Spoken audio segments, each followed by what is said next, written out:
et de développement.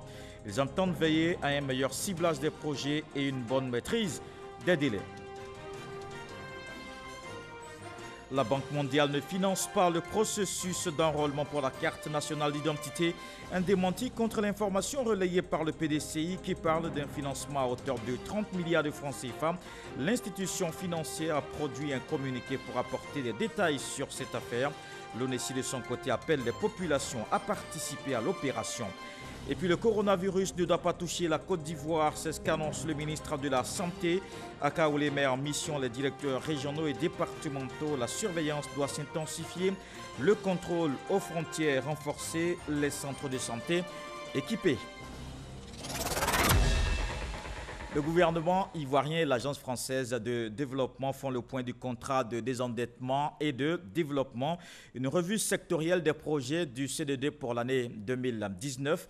Le taux d'exécution est de 84%, une performance que saluent les deux parties. On fait le point avec Lansine Bakayoko.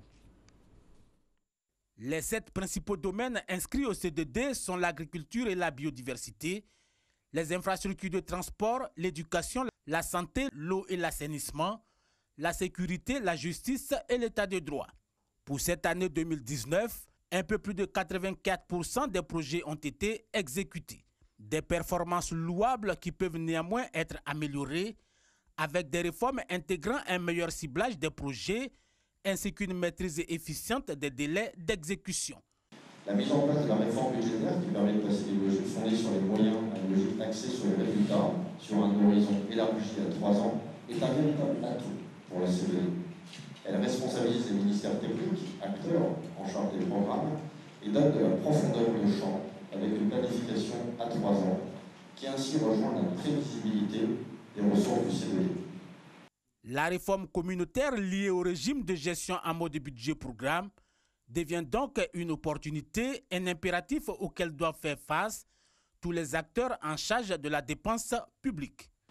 Dans le même sens, des sessions de formation devraient être organisées rapidement par l'Autorité nationale de régulation des marchés publics et la direction des marchés publics sur le nouveau code des marchés publics au profit des agents du CDD intervenant dans le circuit de passation des marchés publics. Pour 2020, les exigences du CDD sont encore plus fortes à divers égards. D'abord, 2020 marque la fin de la période de programmation du Plan national de développement 2016-2020. 2020 est l'année d'achèvement du montant de la dette traitée au titre des 2 premiers contrats de désendettement et de développement. 2020 est une année électorale qui impose à chacun des acteurs concernés de réaliser toutes les ambitions du président de la République dans son secteur au profit de nos populations. À ce jour, le taux de mise à disposition effective des ressources affectées aux différents projets du CDD est de 86% avec un décaissement d'environ 88%.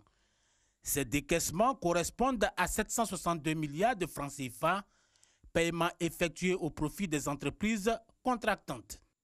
La Côte d'Ivoire obtient une décision favorable pour sa demande d'extension de sa souveraineté sur le sol et le sous-sol de son espace, près de 14 660 km² dans l'océan. C'est ce qui ressort de l'audience solennelle tenue le 27 février dernier au siège des Nations Unies. Des détails avec Francis Boifo. C'est une victoire pour la Côte d'Ivoire. Le pays a récemment obtenu 14 660 km² de fonds marins. Les négociations entre la Commission des limites du plateau continental de l'ONU aux États-Unis d'Amérique et l'État ivoirien ont duré 4 ans. Le médiateur de la République et sa délégation ont participé à 25 réunions. Très fastidieux, mais au bout du compte, le sourire. 14 660 km² d'espace maritime de plus. Ceci permet à la Côte d'Ivoire d'avoir le droit exclusif des ressources minières, halieutiques et végétales dans cette zone, de constituer en quelque sorte un fonds de souveraineté pour les générations futures. Le médiateur de la République traduit sa reconnaissance au président Alassane Ouattara ainsi qu'au Premier ministre Amadou Gon Coulibaly pour leur implication dans la conduite de ce dossier d'extension du fonds marin. Rappelons que ce dossier est différent de celui traité entre la Côte d'Ivoire et le Ghana. À ce jour, les deux pays travaillent à la mise en place d'un cadre de coopération et d'exploitation des ressources d'hydrocarbures transfrontalières après la signature des cartes présentant les frontières maritimes dans l'océan Atlantique. La Banque mondiale ne finance pas le processus d'enrôlement pour la nouvelle carte nationale d'identité. L'institution financière a démenti cette information donnée par le PDCI. Elle a produit un communiqué sur cette affaire dont voici le contenu avec Abou Sanogo. L'affaire fait grand bruit. Maurice Kakugikawe, secrétaire exécutif du PDCI RDA, a annoncé au siège de son parti, au cours d'une conférence de presse, que la Banque mondiale a octroyé 30 milliards de francs CFA au gouvernement pour financer le processus d'établissement et de délivrance des cartes nationales d'identité. Le dimanche 1er mars, la représentation ivoirienne de la Banque mondiale a réagi. Elle a assuré ne pas financer l'opération de renouvellement de la carte nationale d'identité. Dans un communiqué, l'institution financière internationale dément les propos tenus par le secrétaire exécutif du PDCI. Contrairement aux récentes allégations, la Banque mondiale ne finance pas le processus de délivrance de cartes nationales d'identité en Côte d'Ivoire et n'a pas octroyé 30 milliards de francs CFA au gouvernement ivoirien pour l'établissement de cartes d'identité biométriques avec puce. La Banque mondiale aide cependant certains pays de la communauté économique des États d'Afrique de l'Ouest, CEDEAO, y compris la Côte d'Ivoire, dans le processus de mise en place d'un numéro d'identification unique à travers le projet d'identification unique pour l'intégration régionale et l'inclusion WIRI. Par ailleurs, l'ONESI, l'Office national de l'état civil et de l'identification en Côte d'Ivoire, tient à rassurer la population et fait savoir que l'opération a commencé et les pétitionnaires qui le désirent peuvent se diriger vers les centres les plus proches.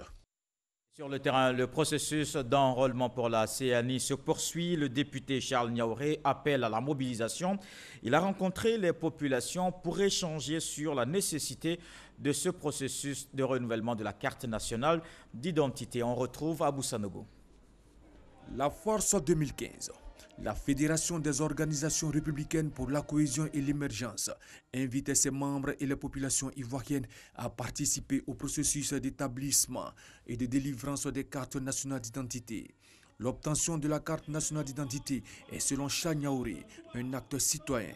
Il faut aller au contact de nos populations pour leur expliquer les documents à fournir pour l'obtention de la carte nationale d'identité ou pour le renouvellement de sa carte nationale d'identité. C'est bon que cela soit sûr. Et nous voulons saluer donc cette action du gouvernement ivoirien à démultiplier les centres d'enrôlement parce que c'est ce qui va permettre à un grand nombre d'Ivoiriens d'avoir la carte nationale d'identité. Lancer une opération spéciale d'audience foraine à côté de celle de la délivrance de la carte nationale d'identité, un plaidoyer qui devrait renforcer l'engouement autour de l'opération, notamment les jeunes. Chers amis jeunes, les coordonnateurs, il faut calibrer les communes. Quartier par quartier, sous-quartier par sous-quartier, îlot par îlot, lot par lot, maison par maison, et on rentre maintenant, on va taper les. Est-ce que tu as fait ta carte d'identité?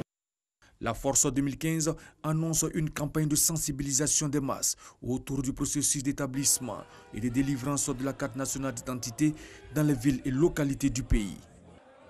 En prélude à la réunion du Congrès qui se tiendra le jeudi 5 mars 2020, M. Jeannot Ahoussou-Kouadio, président du Sénat, convoque mesdames et messieurs les sénateurs à l'ouverture de la première session extraordinaire de l'année 2020, à l'ouverture de cette première session qui aura lieu le mercredi 4 mars 2020 à 10h à la Fondation Félix Houphouët-Boigny pour la recherche de la paix de Yamoussoukro. Conformément à l'article 95 de la Constitution, cette session extraordinaire convoquée à la demande du président de la République a pour ordre du jour le message du président de la République sur l'état de la nation. Le présent communiqué tient lieu de convocation individuelle. Et puis, M. Jeannot Ahoussou-Kouadio, président du Sénat, convoque, mesdames et messieurs les sénateurs, à la réunion du Parlement en congrès qui se tiendra le jeudi 5 mars 2020 à 10h à la Fondation Félix Houphouët-Boigny pour la recherche de la paix de Yamoussoukro. Cette réunion du congrès est relative au message du président de la République sur l'état de la nation conformément à l'article 114 de la Constitution. Le présent communiqué tient lieu de convocation individuelle et s'est fait à Yamoussoukro le 2 mars 2020, le secrétaire général. L'actualité, c'est aussi la Côte d'Ivoire qui intensifie sa surveillance face à la menace du Covid-19. 4 continents touchés avec près de 3000 morts. Le ministre de la Santé a eu une rencontre avec les directeurs régionaux et départementaux. Ils ont parlé de la gestion de la menace sanitaire, d'un plan de préparation et de la réponse au virus. Le contrôle sanitaire aux frontières sera renforcé. Salima Toudia. C'est une rencontre pour faire peur au coronavirus Covid-19 qui ne doit pas toucher la Côte d'Ivoire. Des propos du ministre de la Santé face aux directeurs régionaux et départementaux de la santé pour traduire l'engagement des autorités dans la gestion de la menace sanitaire. Un plan de préparation et de réponse au Covid-19 a été présenté aux acteurs impliqués. Je voudrais donc pour ce faire vous engager à initier ou renforcer les interventions suivantes. Premièrement, l'information et la sensibilisation des populations sur le respect des mesures de prévention de la maladie à coronavirus. Deuxièmement, la surveillance épidémiologique dans tous les établissements sanitaires et dans la communauté. Troisièmement, le contrôle sanitaire aux frontières, ainsi que le suivi des personnes en provenance des pays affectés par le Covid-19. Un plan élaboré avec l'appui de l'Organisation mondiale de la santé. À ce jour, avec l'appui de l'OMS des partenaires, l'Institut Pasteur de Côte d'Ivoire est en mesure de confirmer un cas de coronavirus. Il y a le plan de communication qui fait partie du plan de préparation. Ce plan est extrêmement important. Qu'est-ce qu'il faut dire à la communauté? Quels sont les bons messages? Qu'est-ce qui n'est pas vrai? Qu'est-ce qui est vrai? Et qu'est-ce qu'on doit dire à toutes les couches sociales? Le point des actions réalisées dans ce contexte sanitaire a été présenté par le groupe de travail technique dirigé par le ministère de tutelle face aux directeurs départementaux et régionaux. Il s'agissait pour nous de prendre des instructions fermes pour pouvoir non seulement prévenir le Covid-19, mais aussi être à mesure de répondre efficacement quant à l'apparition d'un cas. La Côte d'Ivoire est prête à ne pas recevoir de cas, mais si éventuellement il y avait un cas, nous sommes prêts à la prise en charge adéquate de ce cas-là. À cette occasion, le ministre Akaoueli a procédé à la remise symbolique de 13 ambulances aux hôpitaux généraux et centres hospitaliers régionaux du pays. Et en santé toujours, le mouvement Vision 2020 Amadou Gon Coulibaly organise un don de sang. Selon les organisateurs, c'est une opération pour aider à sauver des vies. Elle a rassemblé plus de 800 participants dans la commune de Koumassi. Herman Guivet. Ouattara Mohamed, membre du mouvement Opération Vision 2020, Amadou Gon Coulibaly vient de donner son sang. Cette action s'inscrit dans le cadre de la campagne nationale de don de sang, initiée par le mouvement. Nous sommes arrivés ici pour donner le sang, pour sauver d'autres vies, voilà, et contribuer. Comme lui, ce sont 800 personnes environ qui se sont mobilisées dans la commune de Koumassi pour l'opération de ce jour, dont la plupart sont des ex-combattants. Pour Jean-Charles Chaudron, initiateur de cette campagne de collecte de sang, le mouvement Opération Vision 2020, Amadou Gon Coulibaly, veut amener les ex-combattants à soutenir les actions sociales du Premier ministre. C'est une caravane nationale de don de sang à l'honneur du Premier ministre. Lui-même, à chacune de ses sorties, il pose des actions fortes. Donc nous ne pouvons pas être un mouvement de trop. C'est pourquoi quand nous sortons, nous posons des actions, nous donnons du sang pour sauver des vies. Il faut aider le Premier ministre, le gouvernement à gagner cette bataille-là. Lancée depuis juin 2019, l'opération Don de sang initiée par ce mouvement enregistre déjà plus de 6000 donateurs. Après Anyama, Trècheville, Abobo, Korogo, Bouaké, Katiola et Koumassi, la caravane déposera ses valises à Yopougon le 8 mars prochain. La lutte contre les faux médicaments se poursuit. Authentique, c'est la nouvelle technologie mise en place. Elle vise à détecter les produits non conformes. Elle a été présentée récemment au Comité national de lutte contre la contrefaçon. Des explications avec Cheikh Koné. Apparu pour la première fois dans les années 80, le trafic de médicaments est aujourd'hui une gangrène. Le fléau fait perdre près de 10 milliards de francs CFA de recettes fiscales à l'État chaque année et représente 1/5 des 200 milliards de francs CFA de chiffre d'affaires réalisés dans l'industrie pharmaceutique. Le professionnel du secteur pharmaceutique a échappé 40 milliards de francs CFA par an. Cette contrebande vient des pays limitrophes, mais c'est des pays de transit. Depuis 2017, des découvertes d'unités de fabrication clandestines sont faites sur notre territoire. À cela, il convient d'ajouter les conséquences sanitaires, résistance et échec thérapeutique, accident vasculaire cérébral et insuffisance rénale en sont quelques-unes. Il faut donc accentuer la lutte. Le moyen le plus urgent et le plus déterminant, c'est la communication et la sensibilisation. La population qui va vers ces médicaments ne sait pas toujours qu'elle va acheter la mort. Donc il faut travailler sur la sensibilisation et la sensibilisation. La technologie authentique proposée par cette compagnie allemande s'inscrit dans cet élan. Elle donne la possibilité de vérifier l'authenticité des médicaments via un smartphone. Tout un chacun peut utiliser un smartphone pour interroger les codes qui sont sur les médicaments et aussi avoir accès à des informations, par exemple si ce produit a été retiré du marché, quand est-ce que ce produit périme. De mai 2013 à décembre 2019, 2000 tonnes de faux médicaments pour un coût d'environ 80 milliards de francs CFA ont été saisis sur le territoire national. On se rend en France. La Côte d'Ivoire encourage la transformation locale au Salon international de l'agriculture de Paris. Un stand produit du terroir ouvert. 11 sociétés coopératives sélectionnées pour participer à cet événement. Vous allez le voir avec Mamadou Kouassi. À Paris, les produits transformés par ces femmes sont beaucoup sollicités. Quand un cacao est traçable, il y a la qualité qui suit. Ce n'est pas du cacao tout venant, mais c'est une manière aussi de valoriser les planteurs de cacao de Côte d'Ivoire. Désormais, le consommateur de chocolat dans le monde peut savoir l'origine du cacao ayant servi à la fabrique de la tablette. Ce mécanisme mis en place par le Conseil Café Cacao permet de suivre la traçabilité du produit depuis le bord-champ jusqu'à la consommation. Une stratégie pour faire authentifier la qualité du cacao ivoirien. C'est de montrer à l'ensemble des acteurs de la filière café-cacao que la Côte d'Ivoire produit un cacao durable qui respecte les normes de durabilité. Un cacao qui ne vient pas des aires protégées. Le recensement des producteurs viendra renforcer cette politique de traçabilité. Pour poursuivre cette politique de promotion, une classe chocolat réunit les enfants de 3 ans pour leur enseigner les qualités et les valeurs nutritionnelles du cacao ivoirien. Ça permet d'apprendre d'abord le cacao, de savoir ce que c'est que le cacao, de savoir également le cheminement de la cabosse jusqu'à la tablette.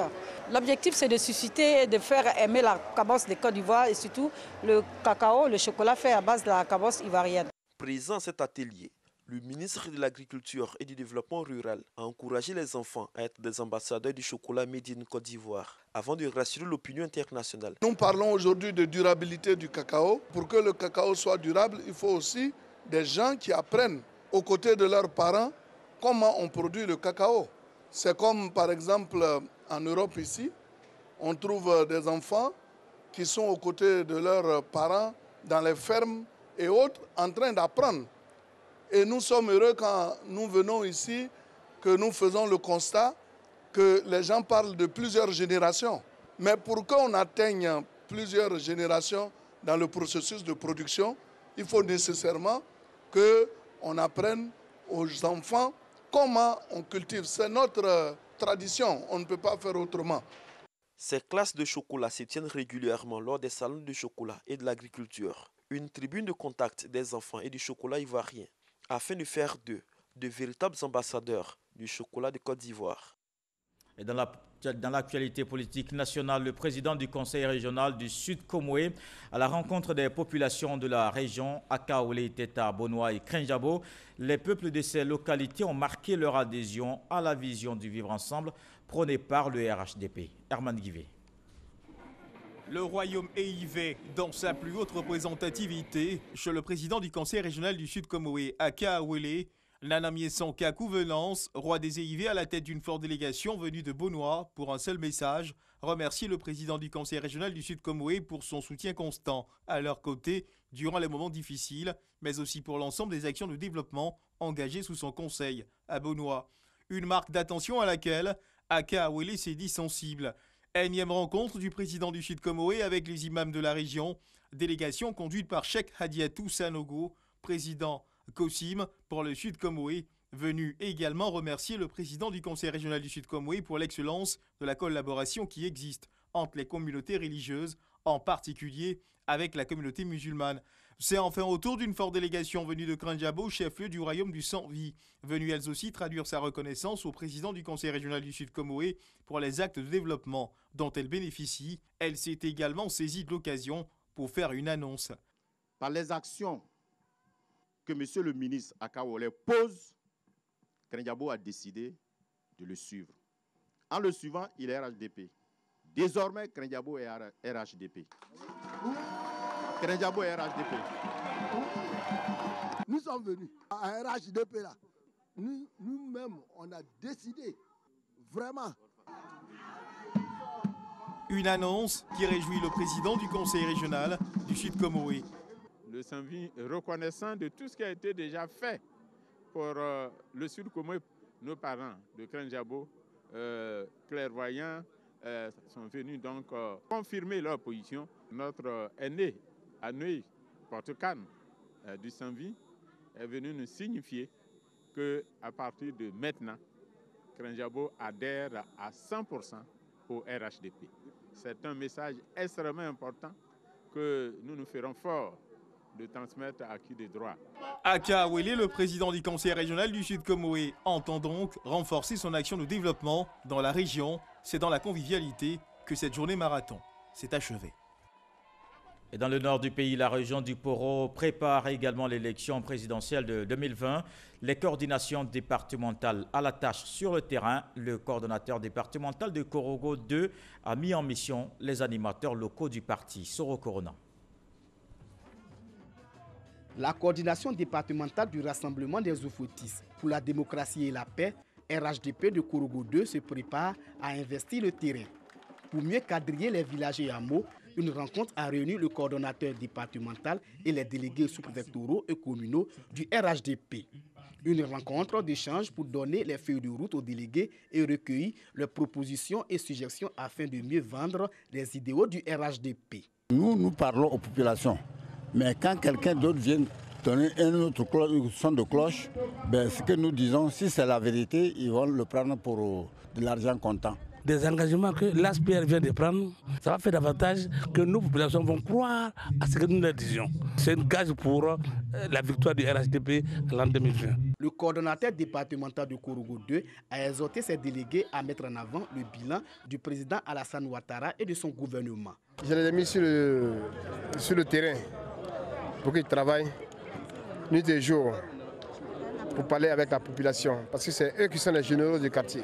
Et je leur ai dit de faire toujours confiance au Premier ministre Amadou Gon Coulibaly et toujours faire confiance au président de la République Alassane Ouattara.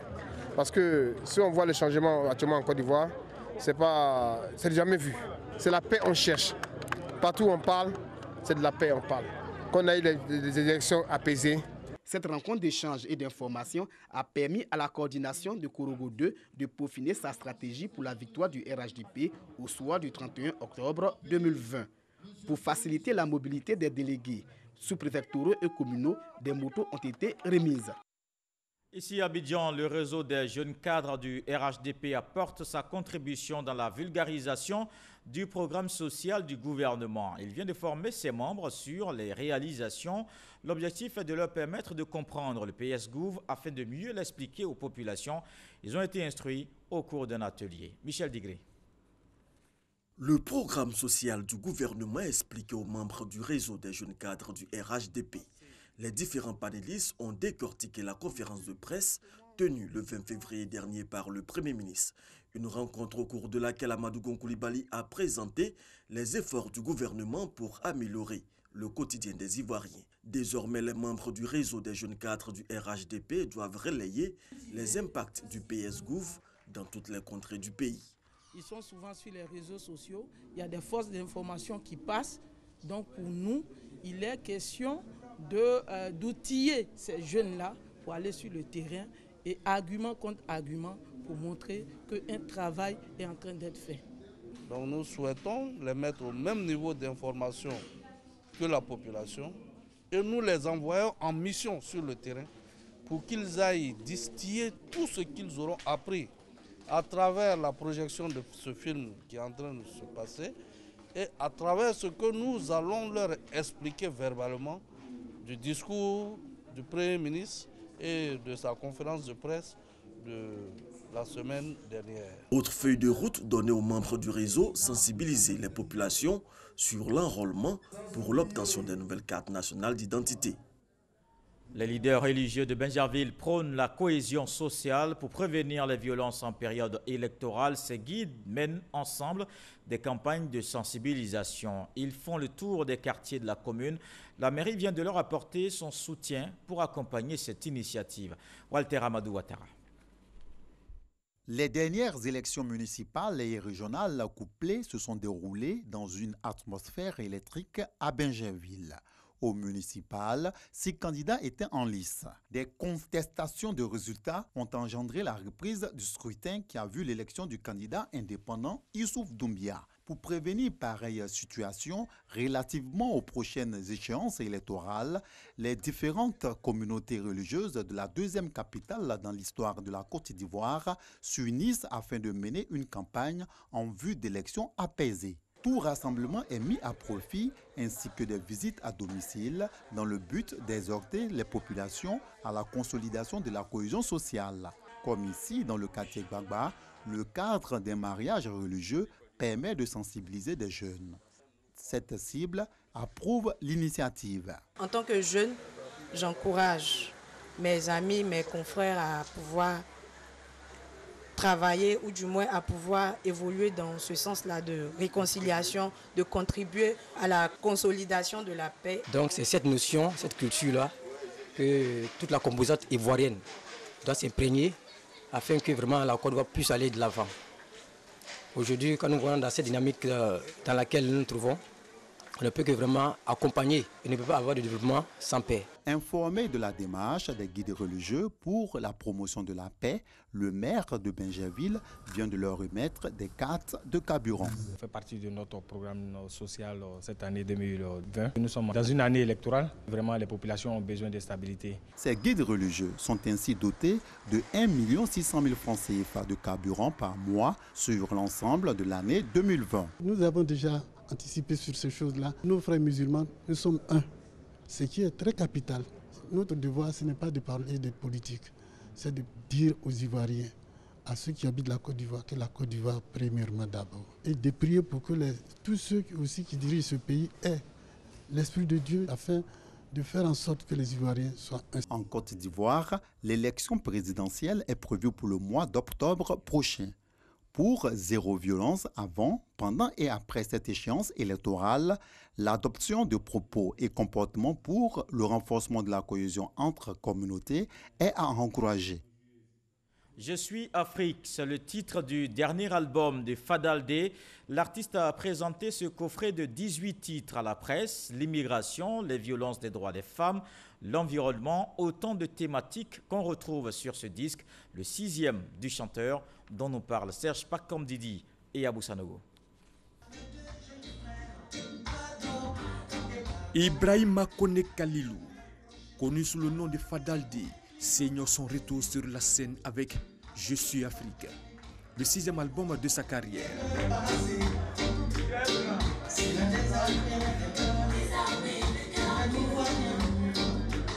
Je suis Afrique pour un élan de solidarité pour l'Afrique, parce que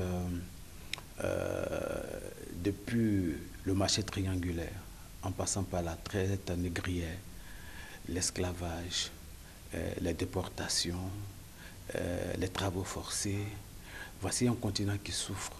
Aujourd'hui, avec l'avènement du net, des réseaux sociaux, quand on veut être solidaire du malheur de quelqu'un, on dit « je suis » avec la personne. Un album éclectique avec des titres évocateurs qui appellent à la paix, à la cohésion sociale. Fans, confrères et consoeurs artistes présents pour témoigner leur soutien à l'artiste.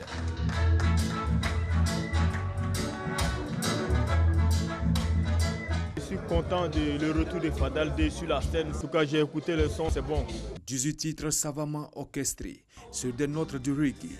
Fadaldé dénonce l'immigration clandestine, le non-respect de l'environnement, les violences faites aux femmes. Il défend la cause des enfants handicapés moteurs. Les ministres Marietou Koné et Maurice Bandama ont rehaussé de leur présence cette cérémonie de dédicace. Je suis Afrique, un album thématique, une sorte de sonnette d'alarme pour dénoncer les maux dont souffre l'Afrique, afin que les Africains, main dans la main, puissent d'une même voix dire Je suis africain.